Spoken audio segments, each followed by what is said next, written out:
আসসালামু আলাইকুম, সবাইকে আমন্ত্রণ জাগো টিভি নিউজে। সঙ্গে আছে আমি আফরিন সুমনা। শুরুতে জানিয়ে দিচ্ছি সংবাদ শিরোনামগুলো। কারুকার্যমণ্ডিত ও ঐতিহাসিক ঢাল তলোয়ার উপহার দিয়ে পুতিনকে চমকে দিলেন রাশিয়ার গ্র্যান্ড মুফতি। নেতানিয়াহুকে মারধরের ঘটনায় মামলা করলেন পুত্র ইয়ার নেতানিয়াহু। ইউক্রেন ইস্যুতে জাতিসংঘে রাশিয়ার পক্ষে যুক্তরাষ্ট্রের নজিরবিহীন ভোট উস্কে দিল বিতর্ক। একমাত্র তুরস্কই পারে অচল অবস্থা থেকে ইউরোপীয় ইউনিয়নকে রক্ষা করতে, দাবি প্রেসিডেন্ট এরদোয়ানের। 2000 কর্মীর পেটে লাথি মারলেন ট্রাম্প, কাঁদতে কাঁদতে অফিস ছাড়লেন মার্কিনীরা। ইউক্রেন যুদ্ধ শেষ হতে পারে কয়েক সপ্তাহের মধ্যেই, ট্রাম্প ও ম্যাক্রনের এক সুর। দর্শক, এতক্ষণ শিরোনাম শুনছিলেন, এবার জানিয়ে দিচ্ছি বিস্তারিত। ক্রেমলিনে একটি গুরুত্বপূর্ণ বৈঠকে রাশিয়ার গ্র্যান্ড মুফতি তালগাত তাজউদ্দিন রাষ্ট্রপতি ভ্লাদিমির পুতিনকে অভিনব উপহার দিয়ে চমকে দিয়েছেন।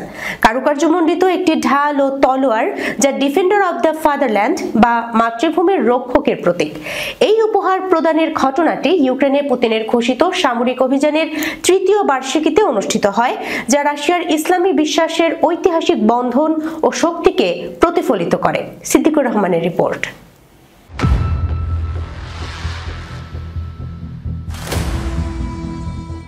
কারুকার্যমণ্ডিত ঐতিহাসিক ঢাল তলোয়ার উপহার দিয়ে পুতিনকে চমকে দিয়েছেন রাশিয়ার গ্র্যান্ড মুফতি। রাশিয়ার গ্র্যান্ড মুফতি তাজউদ্দিনের উপহারগুলি সাধারণ জিনিসপত্র ছিল না, এগুলি ঐতিহাসিক তাৎপর্যে পরিপূর্ণ। তিনি উপহার প্রদানের সময় ব্যাখ্যা করে বলেন, যখন আপনি ইউক্রেনে বিশেষ সামরিক অভিযান ঘোষণা করেছিলেন, ঠিক সেই দিনই আমরা অনলাইনে একটি বিস্তৃত পরিকল্পনা তৈরির জন্য বৈঠক করেছিলাম এবং তখনই বিশেষ অভিযানের প্রতি পূর্ণ সমর্থন জানাই। আমরা আমাদের সকল আঞ্চলিক ধর্মীয় প্রশাসনের কাছে আবেদন করেছিলাম এবং সৈন্য সংগ্রহ শুরু করেছিলাম। এই বক্তব্য রাশিয়ান সামরিক প্রচেষ্টার প্রতি মুসলিম সম্প্রদায়ের অটল সমর্থনকে প্রতিফলিত করে। তাজউদ্দিনের মতে এই উপহারগুলি রাশিয়ান মুসলিমদের দেশপ্রেম, রাষ্ট্রীয় মূল্যবোধ ও ধারাবাহিকতার প্রতীক। তিনি উল্লেখ করেন, মাতৃভূমির রক্ষকের ঢাল রাশিয়ার মূল, বুলগেরিয়ার রাজ্য এবং রাশিয়ান সাম্রাজ্যের কথা বলে। এই অনুভূতি রাশিয়ার ইতিহাস জুড়ে প্রতিধ্বনিত হয়, যা দেশের গভীর শিকড় এবং এর বহুমুখী ঐতিহ্যকে প্রদর্শন করে। ঢালের প্রতীকগুলিতে double headed eagle, Ilya Muromets ও মুসা জলিলের মতো ঐতিহাসিক ব্যক্তিত্বের চিত্র রয়েছে, যা রাশিয়ার লোককাহিনী এবং ইতিহাসে বীরত্বের প্রতীক হিসেবে গাঁথা রয়েছে। তাজউদ্দিন ব্যাখ্যা করেন, বুলগেরিয়ান ঐতিহাসিক প্রতীক ছিল ডাবল হেডেড ইগল, যা পুতিনকে প্রদত্ত উপহারগুলিতে চিত্রিত হয়েছে। অতীত ও বর্তমানে এই সংযোগ রাশিয়ার বহুজাতিক ও সম্প্রদায়ের ঐক্যকে জোরালোভাবে তুলে ধরে। এই বৈঠকে পুতিন মুফতি এবং বৃহত্তর মুসলিম সম্প্রদায়ের প্রতি কৃতজ্ঞতা প্রকাশ করেন।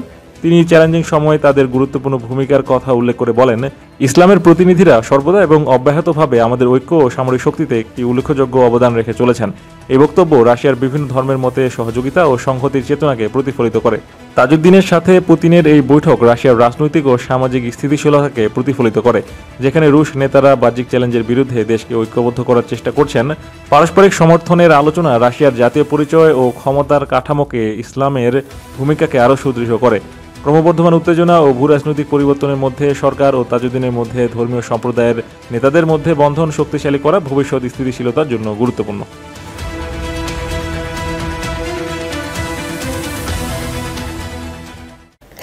ইসরায়েলের প্রধানমন্ত্রী বেনিয়ামিন নেতানিয়াহুর পুত্র ইয়ার নেতানিয়াহু সংসদ সদস্য নাআমা লাজিমির বিরুদ্ধে মানহানির মামলা দায়ের করেছেন। লাজিমি অভিযোগ করেছিলেন যে ইয়ার তার বাবাকে মারধরের ঘটনার পর তাকে যুক্তরাষ্ট্রে পাঠানো হয়েছিল।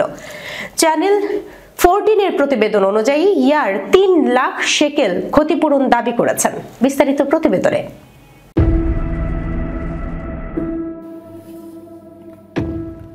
নেতানিয়াহুকে মারধরের ঘটনায় মামলা করেছেন পুত্র ইয়ার নেতানিয়াহু। নেতানিয়াহুকে মারধরের ঘটনার পর ইয়ারকে বিদেশে পাঠানো হয়েছিল। লাজিমি রবিবার সংসদ অর্থ কমিটির এক সভায় এ মন্তব্য করেছিলেন। এই মন্তব্যকে কেন্দ্র করে এবার মামলা করেছেন ইয়ার নেতানিয়াহু। মামলায় লাজিমির বক্তব্যকে একেবারে মিথ্যা বলে উল্লেখ করা হয়েছে এবং রাজনৈতিক উদ্দেশ্য প্রণোদিত মন্তব্যের মাধ্যমে ইয়ারের সুনাম নষ্ট করার চেষ্টা করার অভিযোগ আনা হয়েছে। সভায় লাজিমি সারাহ নেতানিয়াহুর বিদেশে থাকার খরচ সম্পর্কেও প্রশ্ন তুলেছিলেন। তিনি জানতে চেয়েছিলেন কে তার ভ্রমণ এবং সংশ্লিষ্ট খরচ বহন করছে। এছাড়াও লাজেমি ইয়ার নেতানিয়াহুর নিরাপত্তার জন্য রাষ্ট্রের ব্যয় সম্পর্কে উদ্বেগ প্রকাশ করেন। গত বছর এই ব্যয় বার্ষিক 2.5 মিলিয়ন শ্যাকেল বলে জানা গিয়েছিল। তিনি প্রশ্ন তুলেছিলেন যে এই অর্থ এখনও কি রাষ্ট্রীয় বাজেট থেকে নেওয়া হচ্ছে, এবং এটি ইয়ারের তার বাবার সাথে কথোপকথনের পর তেল আবিব ছাড়তে হয়েছিল বলে দাবির সাথে সংযুক্ত রয়েছে। এই মামলা ইসরায়েলে রাজনৈতিক উত্তেজনা বৃদ্ধির মধ্যে আসে, কারণ নেতানিয়াহু ও তার সরকার অভ্যন্তরীণ এবং বৈদেশিক উভয় ইস্যুতে ক্রমবর্ধমান বিরোধী সমালোচনার মুখোমুখি হচ্ছেন।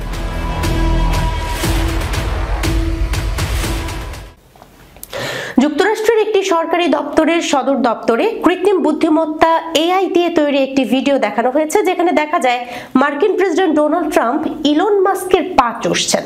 এ ঘটনায় তদন্ত শুরু হয়েছে বলে জানিয়েছে এক মুখপাত্র। নিউ ইয়র্ক টাইমসের প্রতিবেদন অনুযায়ী যুক্তরাষ্ট্রের গৃহায়ন ও নগর উন্নয়ন HUD বিভাগের স্ক্রিনে সোমবার এই ভিডিওটি সংক্ষিপ্ত সময়ের জন্য প্রদর্শিত হয়। বিস্তারিত রিপোর্টে।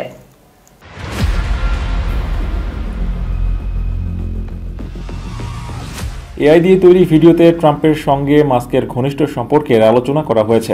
বর্তমানে বিশ্বের শীর্ষ ধনী মাস্ককে যুক্তরাষ্ট্রের ডিপার্টমেন্ট অফ গভর্নমেন্ট এফিসিয়েন্সির দায়িত্বে রাখা হয়েছে, যেখানে তার কাজ হবে সরকারি কর্মীর সংখ্যা এবং ব্যয় কমানো।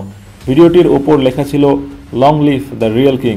এটি ট্রাম্পের ট্রুথ সোশ্যাল প্ল্যাটফর্মে দেওয়া এক বার্তার ইঙ্গিত, যেখানে তিনি নিউ ইয়র্ক সিটির যানজট নিয়ন্ত্রণমূলক মূল্য নির্ধারণ পরিকল্পনা বাতিলের সিদ্ধান্ত উপস্থাপন করেছিলেন। HUDর এক মুখপাত্র সামাজিক যোগাযোগ মাধ্যমে বলেন, এই কর্মকাণ্ডটি করদাতাদের অর্থের অপব্যবহার। যারা এর জন্য দায়ী তাদের বরখাস্ত করার জন্য একটি তদন্ত শুরু করা হবে। ভিডিওটি বারবার চলছিল এবং এটি সম্ভবত কৃত্রিম বুদ্ধিমত্তার সাহায্যে তৈরি করা হয়েছে বলে ধারণা করা হচ্ছে। এই ঘটনার দিনই ইলন মাস্ক ফেডারেল কর্মীদের ইমেইলের মাধ্যমে তাদের কাজের সাফল্য ব্যাখ্যা করার জন্য শেষ সময়সীমা বেঁধে দেন। তবে মার্কিন ফেডারেল সরকারের বেশ কয়েকটি সংস্থা এই ইমেল আপাতত উপেক্ষা করার নির্দেশ দেন, যাদের অনেকেই ট্রাম্পের ঘনিষ্ঠ সহযোগীদের নেতৃত্বে রয়েছেন। এতে কর্মীদের মধ্যে বিভ্রান্তি তৈরি হয়। নিজের সামাজিক যোগাযোগ প্ল্যাটফর্ম এক্সে সোমবার মাস্ক বলেন, যুক্তরাষ্ট্রের ফেডারেল কর্মীদের কাছে তাদের কাজের যৌক্তিকতা ব্যাখ্যা করার আরও একটি সুযোগ রয়েছে, অন্যথায় তাদের চাকরি হারাতে হবে। এই ভিডিওটির প্রতিক্রিয়ায় democrats house committee on financial services এক পোস্টে মন্তব্য করেন, সব নায়কই কিন্তু ক্যাপ পরেন না। সূত্র AFP।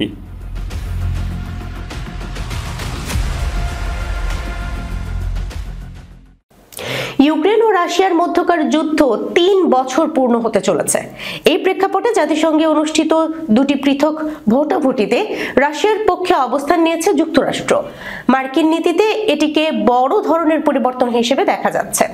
মঙ্গলবার ব্রিটিশ সংবাদ মাধ্যম বিবিসির এক প্রতিবেদন থেকে এ তথ্যই জানা যায়। মারিয়াম হাবিবার রিপোর্ট।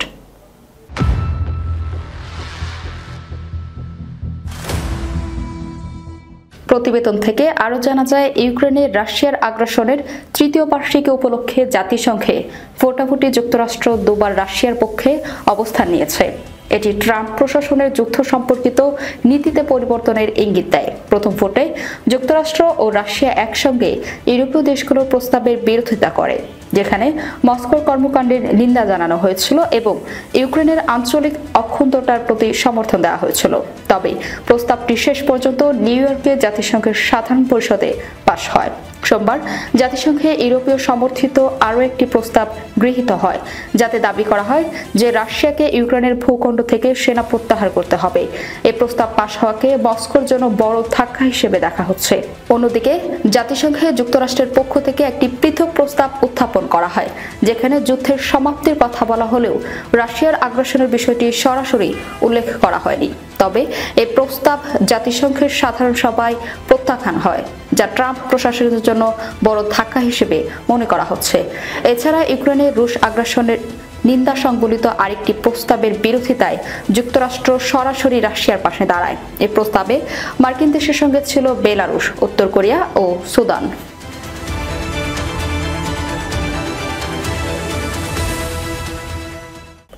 মার্কিন যুক্তরাষ্ট্রের ক্ষমতায় ডোনাল্ড ট্রাম্পের আগমনের পর থেকে বেশ কিছু চ্যালেঞ্জের সম্মুখীন হয়েছে ইউরোপীয় ইউনিয়ন। 27টি দেশ নিয়ে গঠিত সংগঠনটিতে অভ্যন্তরীণ মতানৈক্য, অভিবাসন নীতি ও অর্থনৈতিক দুরবস্থার ফলে বেশ অচল অবস্থার সৃষ্টি হয়েছে। এমত অবস্থায় তুরস্কের পূর্ণ সদস্যপদই পারে এই অচল অবস্থা থেকে ইউরোপীয় ইউনিয়নকে রক্ষা করতে বলে জানিয়েছেন তুরস্কের প্রেসিডেন্ট রিসেপ তাইপ এরদোয়ান। বিস্তারিত জানাচ্ছেন মারিয়াম হাবিবা।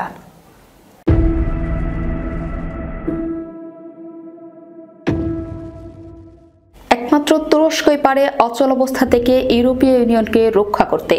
গত রবিবার আঙ্কারায় অনুষ্ঠিত এক ক্যাবিনেট বৈঠকে এই মন্তব্য করেছেন তুর্কি প্রেসিডেন্ট। তিনি বলেন, শুধুমাত্র তুরস্কই পারে ইউরোপীয় ইউনিয়নকে অচল অবস্থা থেকে উদ্ধার করতে। সংগঠনটিতে তুরস্কের পূর্ণ সদস্য পদই তাকে রক্ষা করতে পারে। প্রসঙ্গত, তুরস্কের পররাষ্ট্রমন্ত্রী হাকান ফিদানের ইউরোপীয় ইউনিয়ন সম্পর্কিত একটি বক্তব্যের পরপরই এমন মন্তব্য এসেছে এরদোগানের কাছ থেকে। ব্লুমবার্গকে দেওয়া এক সাক্ষাৎকারে ফিদান বলেছেন, ইউরোপীয় ইউনিয়ন সবসময় আমাদের প্রথম পছন্দের, তবে আমরা যদি এই সংগঠনের সদস্যপদ না পাই তাহলে আমাদের হাতে আরো বেশি বিকল্প রয়েছে। বৈঠকে এরদোগান আরো বলেন, পশ্চিমী অভিবাসন ও ইসলাম বিরোধী উগ্রবাদী কর্মকাণ্ডের ক্রমাগত উত্থানের বিষয়টি আমরা গভীরভাবে পর্যবেক্ষণ করছি। সাম্প্রতিক বেশ কিছু নির্বাচনের ফলাফল আমাদের উদ্বেগকে সঠিক প্রমাণিত করেছে। প্রসঙ্গত, এই মুহূর্তে জার্মানিতে দ্বিতীয় বৃহত্তম রাজনৈতিক শক্তি হিসেবে আবির্ভূত হয়েছে এএফডি পার্টি। উগ্রবাদী এই দলটি ব্যাপকভাবে অভিবাসন ও মুসলিম বিরোধী, যা দেশটিতে বসবাসরত মুসলিম ও তুর্কি সম্প্রদায়ের নিরাপত্তার জন্য ভীতির সঞ্চার করেছে।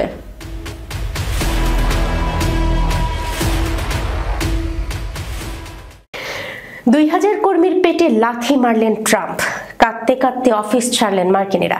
ট্রাম্পের বরখাস্তের ঘোষণার পর আন্তর্জাতিক সংস্থা ইউএসএআইডির কর্মীদের এই পরিস্থিতি। ব্যয় সংকোচন নীতির আওতায় এই প্রতিষ্ঠানের কর্মীদের চাকরিচ্যুত করেছেন মার্কিন প্রেসিডেন্ট ট্রাম্প।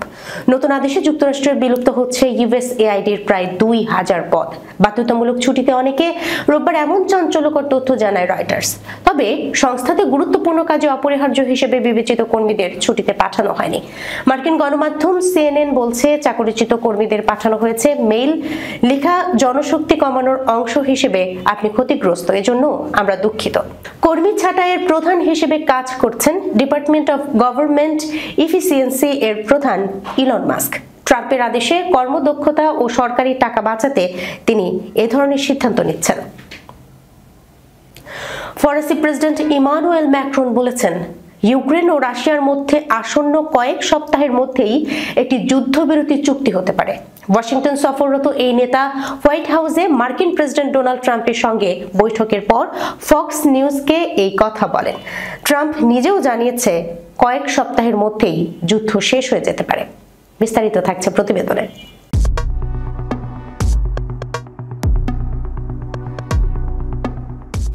ব্রিটিশ সংবাদ মাধ্যম বিবিসির খবরে বলা হয়, গতকাল সোমবার রাশিয়ার ইউক্রেন আক্রমণের তৃতীয় বর্ষপূর্তির দিনে হোয়াইট হাউসে ওভাল অফিসে ট্রাম্পের সঙ্গে ম্যাক্রো সাক্ষাৎ করেন। সেখানে মূলত ইউক্রেন যুদ্ধ নিয়ে ট্রাম্পের অবস্থান পরিবর্তনের চেষ্টা চালান ম্যাক্রো। বৈঠকের পর মার্কিন প্রেসিডেন্ট ডোনাল্ড ট্রাম্প দাবি করেন, যুদ্ধ কয়েক সপ্তাহের মধ্যেই শেষ হতে পারে। তবে তিনি জোর দিয়ে বলেন, ইউক্রেনের শান্তিরক্ষা খরচ ও দায়িত্ব ইউরোপকেই বহন করতে হবে। বিপরীতে ম্যাক্রো বলেছেন, ইউক্রেনের শান্তি চুক্তি এমন হওয়া যাবে না যা দেশটির আত্মসমর্পণ হিসেবে বিবেচিত হবে, বরং এতে নিরাপত্তার নিশ্চয়তা থাকতে হবে। হোয়াইট হাউসে ট্রাম্পের দ্বিতীয় মেয়াদের সূচনা ইউক্রেন পরিস্থিতির জন্য গেম চেঞ্জার বলে মন্তব্য করেছেন ম্যাক্রো। তিনি বলেন, আমি মনে করি যুদ্ধবিরতি ও একটি টেকসই শান্তি আলোচনার সূচনা কয়েক সপ্তাহের মধ্যেই সম্ভব। তিনি জানান, তিনি ইউরোপের 30 জনের বেশি নেতা ও মিত্রদের সঙ্গে কথা বলেছেন এবং তাদের মধ্যে অনেকেই ইউক্রেনের নিরাপত্তার নিশ্চয়তা দেওয়ার জন্য প্রস্তুত। ফরাসি প্রেসিডেন্ট আরও বলেন, তিনি ব্রিটিশ প্রধানমন্ত্রী স্যার কিয়ার স্টারমারের সঙ্গে একটি প্রস্তাব নিয়ে কাজ করছেন। এই প্রস্তাবের অধীনে ইউক্রেনে ইউরোপীয় সেনা মোতায়েন করা হতে পারে। এ বিষয়ে ম্যাক্রো বলেন, কিন্তু ইউরোপীয় সেনারা ফ্রন্ট লাইনে যাবে না, তারা কোনো সংঘর্ষে জড়াবে না, বরং চুক্তির মাধ্যমে নির্ধারিত কিছু স্থানে থাকবে। শান্তি বজায় রাখা ও আমাদের সম্মিলিত বিশ্বাসযোগ্যতা ধরে রাখার জন্য যেখানে মার্কিন সমর্থন থাকবে।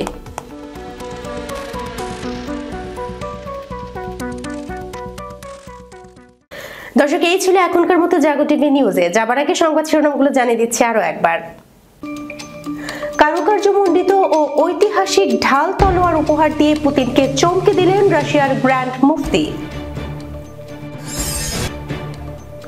নেতানিয়াহুকে মারধরের ঘটনায় মামলা করলেন পুত্র ইয়ার নেতানিয়াহু।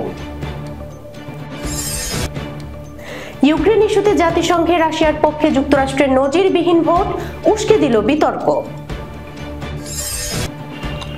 একমাত্র তুরস্কই পারে অচল অবস্থা থেকে ইউরোপীয় ইউনিয়নকে রক্ষা করতে, দাবি প্রেসিডেন্ট এরদোয়ানের। 2000 কর্মীর পেটে লাথি মারলেন ট্রাম্প, কাঁদতে কাঁদতে অফিস ছাড়লেন মার্কিনীরা। ইউক্রেন যুদ্ধ শেষ হতে পারে কয়েক সপ্তাহের মধ্যেই, ট্রাম্প ও ম্যাক্রনের এক সুর। এখনকার মতো এই পর্যন্তই। এতক্ষণ সঙ্গে থাকার জন্য ধন্যবাদ সবাইকে। আল্লাহ হাফেজ।